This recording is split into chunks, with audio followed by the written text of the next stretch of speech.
Hello, Chicago Bears football, season 2 of my podcast. I'm happy to be back. I didn't do any over the preseason, kind of preoccupied with life, but here we are back again, another Chicago Bears season. And I watched the first game of the season, Caleb Williams' first game. Hey, we got the W, and that is what matters. 1-0 start to the season. There's a lot of controversy this year, just out in the air. Will the Bears take Caleb Williams? And they did. And they draft Rome Odunze, and we kind of know the story. Is he going to be better than Justin Fields was? And I think that's the question that has yet to be answered in this game. This game doesn't give me a ton of confidence in it. I liked a bunch of his throws. He had some good completions to DJ Moore. A little bit on the shorter end. Those were the ones that were completed. It was something Justin Fields completed with last year. I'm not able to read the short field. He was always able to read the long field. That was Justin Fields' strength, is getting the ball out on the deep end, something he excelled with. Some similarities I saw between Justin Fields and Caleb Williams was some of the scrambling. Maybe Caleb was not as dynamic as Justin Fields there, but I did notice that it felt more like Caleb Williams would scramble to get open a little bit more, although it just seemed like he was scrambling for his life most of the game. A bunch of his incomplete passes were due to the fact that he was trying to throw on the run. And it did seem like when he did have some time to throw downfield, he overthrew like 3 or 4 players this game, and that was kind of tough to watch because I felt like that there were a few plays, especially early on. I can't remember if it was to Keenan, if he overthrew Keenan Allen or if it was an overthrow to DJ Moore. It's not really important. I just remember thinking there was a couple of plays where if he just dropped it in the bucket, the Bears could have scored a couple of actual offensive points other than field goals, which at least we're solid with that. Cairo Santo did make all 3 of his field goals.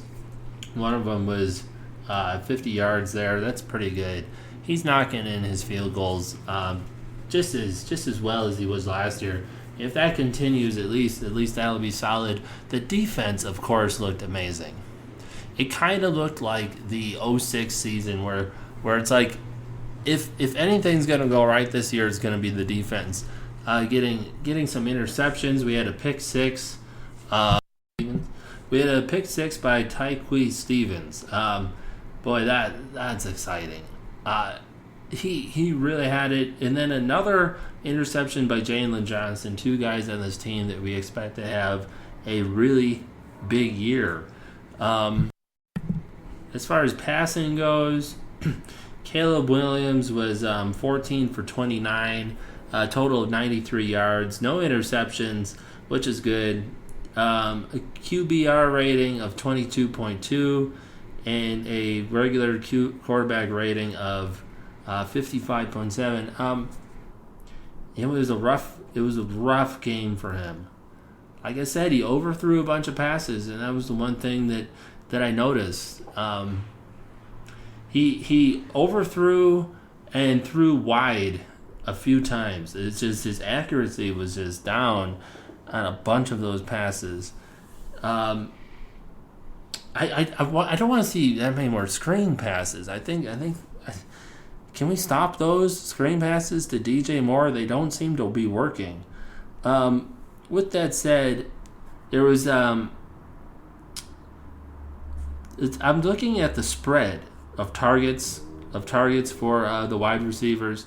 DJ Moore with 8 targets, Keenan Allen with 11, Rome Odunze with 4, Jones with 1, DeAndre Carter with 2, Cole Kmet with 1, Swift 1, and Gerald Everett one. So I do like how Caleb Williams is getting the ball around the field. The highest reception was DJ Moore with 5 receptions, 5 for his 8. And I don't mind him going to DJ Moore and Keenan Allen a little bit more than Rome Odunze, because they're veterans who, Rome Odunze is a rookie. I do think he's going to be a great wide receiver. I think he's going to come up with some great catches. But I do like to see him trying to trust in his veteran wide receivers, especially for week 1.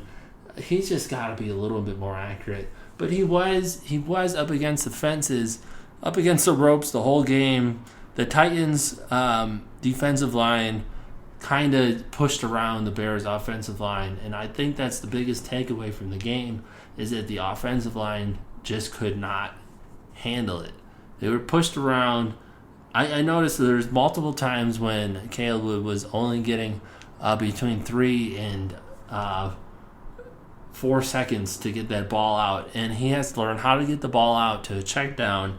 And I'm just kind of saying that's the scary part. It kind of did remind me a little bit of Justin Fields just holding onto the ball too long. I didn't see that many 7-second holds or anything like that. He seems to be a little bit quicker and sharper in the pocket than Justin Fields. But it is week 1. It's game 1. And what can we expect game 1? I'm not saying the pressure was too big for him, but it's big. It's big to come out. All week we've been talking about, this is the best setup any team has ever gotten. Number 1 overall draft pick, DJ Moore, Keenan Allen, Rome Odunze. They have a good set of wide receivers on this team. Cole Kmet is a very, very good safety. It's like they have the weapons and talents. They don't have the offensive line. The defense is showing it. We're seeing punt blocks. There was a punt block was one of the scores. That was awesome. It brought us within. I think that one brought us within 7. It was really good to see that. And overall, as bad as the offense looked, the defense looked like just that good. You know what I mean? Almost like in an opposite way. So they're holding us together. They kept the Titans to those 17 points, and it was 17-3 going into the half. So the Titans could not score after the first half. So that is good to see. If the offense shows up just slightly better, it might be a good season. But if Caleb Williams keeps struggling like that, they got to fix that O-line. It's going to be a long season if that O-line is not fixed. But in the end, you could say the Bears got the W. They're 1-0 instead of 0-1. I couldn't imagine being a Tennessee Titans fan. They started off so good. Levis had a pretty good game himself. 19, or actually, he had a rough game. Well, I thought he was playing a little bit better because he started out so good. 19 for 32, 127 yards. Caleb Williams, 14 for 29, 93 yards. Boy, both quarterbacks struggling in this game. Levis had some good plays, though. I have to admit, he had some good plays. He was really teaming up a lot with Pollard. Pollard, Tyler Boyd, Calvin Ridley. So the Titans, they're a formidable team. They did pretty well. It's a tough defense to go up against, the Chicago Bears defense. One of the things I was kind of surprised to see, the Bears, I kind of wanted to see a little bit more running. They have to establish the running a little bit better with DeAndre Swift. He was really, I think he was one of the most exciting parts of the game. He only had 10 carries. He got 30 yards off 10 carries. That's pretty good. 22 carries overall for the entire. Caleb Williams did 5 for 15 yards. Velus Jones Jr., 2 for 11. We don't need to see any more of him. Khalil Herbert, where is he? I mean, I think he's just as good as a runner as DeAndre Swift. I wanted to see, why are we giving the ball to DJ Moore? Why are we giving the ball to Velus Jones Jr.? It's not really the fact that it was only 22. It's why are we spreading the running game out so much when you have DeAndre Swift and Khalil Herbert should have the top two carries? I don't want to see any more out of Velus Jones Jr. That's two carries that were thrown away. Travis Homer, I mean, come on. Let's give this. Let's get ahead in the game. Then maybe later on to give them a break. Let's give them a break. But it's kind of like, why aren't we just giving it to the best guys? I want to see DeAndre Swift get a bigger chunk of that 20. I would like to see him at 15. And like I said, DJ Moore had a carry for 14 yards. Velus Jones had 2. Those could have went to DeAndre. And if you're only going to give Herbert 2, you might as well just give it to DeAndre. I don't know why you're spending your time when you're down in this game. You have to establish the running game with your best running back, and I think as of right now it is Swift. And I just feel like that, give it to your players. I'm hoping that that's kind of a change that they do going into next week versus Houston Texans. It should be an exciting game. Hopefully, it's a little bit smoother than today's game with Chicago with the Tennessee Titans. It just, boy, they won it, but it was rocky and tough, and it unfortunately felt like 90s Bears, 80s Bears, and I just wanted to see. With all the hype, Caleb Williams coming out, number 1 overall draft pick. He was so hyped up throughout the entire offseason. Look, I'm not going to judge him that deeply and that harshly off of one game, especially week 1, where they did get a win. He was pushed around a lot, but I just want to see a balance. I mean, it wasn't horribly balanced. 29 passes, 22 runs.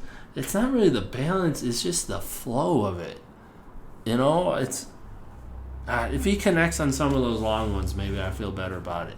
I just feel like it was oddly balanced and just didn't flow very well. And I think that's the thing. How many first downs they had? They had third down efficiency was 2 for 13. That's just rough. 2 for 13 first downs on coming off of third down. They were 2 for 2 on fourth down. So it was almost like we should just keep going with the fourth down. They did have that 2-point conversion. I think that was one of the better passes of the game. Just real simple. Bam, wham, bam. It was there. It was right in his hands. It was a nice, easy pass. Who caught it? Was it Keenan Allen or I'm not certain who caught it. The flow of the game was terribly off. Time of possession was 25 minutes for the Bears and 34 minutes for the Titans. Yeah. And overall, like when I look back at this game, I kind of think to myself, what type of season are we going to have? I mean, let's overreact just a tiny bit. I'm really hoping we're not just seeing another 2006 season. Was that the Rex Grossman year? It might have been Rex Grossman where it was the 2006. It was Rex Grossman's year where your biggest star on the team back then was Devin Hester, Brian Urlacher, Peanut Tillman. They had I think that might have been even a Mike Brown year. They had a really good defense in 2006, and I remember just thinking, boy, if they're going to win the Super Bowl, it's going to be because of the defense. And that's how I felt back then, and that's kind of how I'm feeling right now, just coming off of this win. It felt good, but it just felt sloppy. Like the win felt good. Like, yeah, we won 1-0. you got away with it. At least you're not a Tennessee Titans fan sitting there right now going, we had a 17-3 lead at the half and we blew it. Someone earlier said to me, it kind of felt like that Arizona Cardinals game, where they were down 24-0 at the half, and all of a sudden, boom, a fumble recovery here, a punt block there, interception there, and you're right back in the game. It's like, boy, is this just going to be another Monsters of the Midway defensive Chicago Bears team, which is fine. It's something that I've been watching since 1999, though. Or is this going to turn into the high-scoring, finally in the year 2024, high-powered offense, and the defense as good as it looks the whole year? It's going to be an awesome year. But is the offense going to click? I mean, some people are saying that we're going to go 7-2 to start off the season, and it's like, I don't know. Maybe. We're going to need more than just the defense, guys. We're going to need the offense to step it up here. I hope that this is rookie year, first day jitters, Caleb Williams. I'm not expecting him to come out and just totally kick ass and totally destroy and be, the next Patrick Mahomes. I just really want to have more games than not. How about that? If I count at the end of the year that, at least 10-7, where I'm not saying 10 wins, 7 losses. I'm saying 10 games where I feel like Caleb Williams had a winning game. Will the Bears season be 10-7 this year? It could be. I don't think they hit 11. Personally, I think they're going to be at 9. Will they get 10? It's possible. I originally thought it would be 9, though, which, I like the sound of 10-7 better than 9-6. You know what I'm saying? It would be 9-8. Anyway, doesn't matter. I'm going to remain hopeful. I'm going to remain excited. I think that by the end of the season, we're going to have more than half the games where I say, Caleb Williams is the quarterback. I think we're going to get a season where we see some hope. Some hope for Caleb Williams. It's kind of how I felt about Justin Fields. Year one, I was hoping for it. So I'm hoping I see better than Justin Fields. Then we're going to compare year one Justin Fields to year one to Caleb Williams. By the end of the season, we'll do that. Because that is going to be the criticism. Because they traded away Justin Fields for a 6th-round draft pick, could be a 4th round, but a 6th-round draft pick to Pittsburgh Steelers. He was worth nothing. Justin Fields was worth nothing in the trade market. So we have to say, hey, Ryan Poles, I hope we did a good job drafting Caleb Williams. It depends on him. It depends on how well he does. Poles, did we do a good job keeping Matt Eberflus? A lot of people are questioning that. I personally think that even though Matt Eberflus is going to have some faults, I personally think he's the reason why the defense is doing what it's doing. He came in, we were all mad last year, hiring a defensive-minded head coach. But here we are, all cheering on the defense. Like, yeah, this best defense ever. Woo! They won this game. Is Shane Aldrin. Gotta look at his name. 1 second. Sorry there, corrections. Shane Waldron. So I'm really just hoping that we see something out of him, and maybe Shane's the problem. I don't know. I kind of sort of believe, though, Matt Eberflus is the reason for the defense showing up and being awesome. Anyways, I think that's going to do it for week 1. I don't want these to go too long. I kind of do like them at the 20-minute mark. It's Dee Jay Podcasts. My name is David James. And I'm just really hoping to see some amazing Chicago Bears football. Like I said, let's see Caleb Williams. Well, let's have Caleb Williams confident 7 out of 10 games. That would make me feel good by the end of the season. And hopefully the Bears also have 10 wins. Here we go. Bear down. Thanks for listening. Dee Jay Podcasts, David James.